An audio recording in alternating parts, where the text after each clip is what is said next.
আল্লামা মামুনুল হক সহ আমরা এই কথাটাই বলছি, বঙ্গবন্ধু শেখ মুজিবুর রহমানের মূর্তি রাস্তার চৌরাস্তার মোড়ে লাগায় তাকে বেইজ্জত করতে দেওয়া হবে না।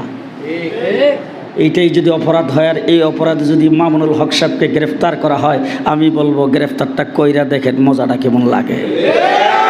গ্রেফতারটা কইরা দেখেন মজা কেমন লাগে। গোটা বাংলাদেশে আগুন জ্বালায় দেওয়া হবে যদি একজন মানুষের গায়ে হাত দেওয়া হয়, একজন আলেমের গায়ে যদি হাত দেওয়া হয়। আমরা চুপ করে বসে থাকবো না, যার যা কিছু আছে তাই নিয়ে মাঠে নামার জন্য প্রস্তুত হব।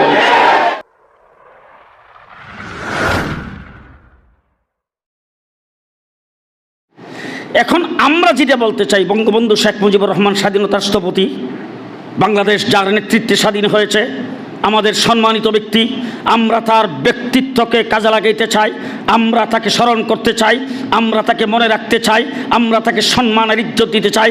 কিন্তু তার মূর্তি বানায় সেখানে রাখা হলে দৈনিক কত কাকে যে মাথায় পায়খানা করবে তার কোনো ঠিক ঠিকানা নাই। কথা কয় না। ধুলাবালি যে কি পরিমাণ না খেয়ে মুখে ঢুকবে। জি, আল্লামা মামুনুল হক সহ আমরা এই কথাটাই বলছি, বঙ্গবন্ধু শেখ মুজিবুর রহমানের মূর্তি রাস্তার চৌরাস্তার মোড়ে লাগায় তাকে বেইজ্জত করতে দেওয়া হবে না। এইটাই যদি অপরাধ হয়, আর এই অপরাধে যদি মামুনুল হক সাহেবকে গ্রেফতার করা হয়, আমি বলবো গ্রেফতারটা কইরা দেখেন মজাটা কেমন লাগে। গ্রেফতারটা কইরা দেখেন মজা কেমন লাগে। গোটা বাংলাদেশে আগুন জ্বালায় দেওয়া হবে যদি একজন মানুষের গায়ে হাত দেওয়া হয়, একজন আলেমের গায়ে যদি হাত দেওয়া হয়। আমরা চুপ করে বসে থাকবো না, যার যা কিছু আছে তাই নিয়ে মাঠে নামার জন্য প্রস্তুত হব। আল্লাহ পাক আমাদেরকে তৌফিক দান করুক। হযরত আল্লামা নূর হোসেন কাসেমি সাহেবকে আল্লাহ পাক সুস্থতার সাথে নেক হায়াত দান করুক। আমি তো হইলাম হুজুরের নাতির সমান, আমারটা তো খাটে, কিন্তু এই বয়সে এই অসুস্থ শরীর নিয়ে আপনারা দেখছেন গাড়ির থেকে নেমা এইটুক জায়গা যে হুজুর হাইটে আসবেন, আর এইটুক তো না, হুজুরের রুম থেকে হুজুর মসজিদে হাইটে যাইতে পারে না। এমন একজন অসুস্থ মানুষ, বিরামহীন সফর, বিরামহীন সফর। এবং সফর শুধু একদিক থেকে না, একদিকে হলো খানকার পীর, আরেকদিকে রাজপথের বীর।